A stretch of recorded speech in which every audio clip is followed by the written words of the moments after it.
I've just got myself a Marway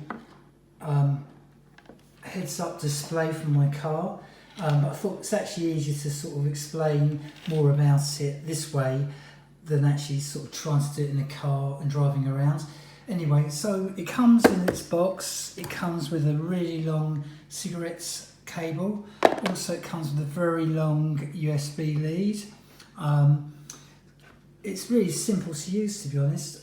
It's 4.5 across, and I mean, I'm inside, it's daylight, and I mean, I think that's a pretty good display. You can change the brightness on that. It's got a couple of settings, and then you can see it flashing, and that's looking for satellites. When it actually stops flashing, it's found the satellites. You can obviously change various settings with it. You can have sort of a speed alarm. It's quite clever, actually.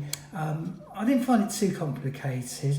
That's obviously would be the mile readout, and you can have it in normal miles or km miles down to where you live. You can set the time on it. You've got sort of various settings, and it's actually something I think you'll need to read from the instruction book, because when you actually read the instruction book with it, it will tell you when you go through it what to set it to, or what it should be set to with the voltage and things like that. But I mean, I'm not a tech genius by any sense, and like I said, when I set it up in the car, I found it really easy. Wasn't complicated. Probably spent 20 minutes because obviously I've not had one. I wanted to sort of get it right. When you actually have it in the car, you've got the anti-slip mats that will sort of stick down on the dash, and then obviously that will go on top, stop it sliding about. If you're not happy with that, you could use 3M tape as another alternative that won't ruin your dash, but obviously that's down to each individual. But it's nicely made. When you're not using it, you can obviously fold this down, keep it tidy, and it reflects away from the sun, I suppose.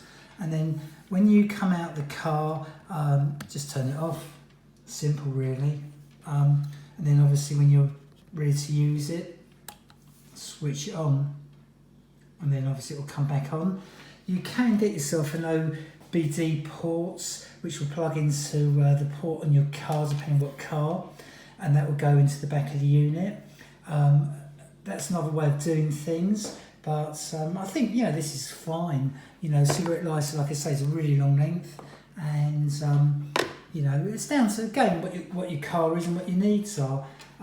If you've got any problems, the company that sell these, I'm going to put the link on, are very helpful, so they'll help you if you need any help. But a really nice heads-up display. It's not expensive, so I think for the money, I think you get a nice bit of kit, and I think it's definitely a nice one to purchase, and it looks nice in the car.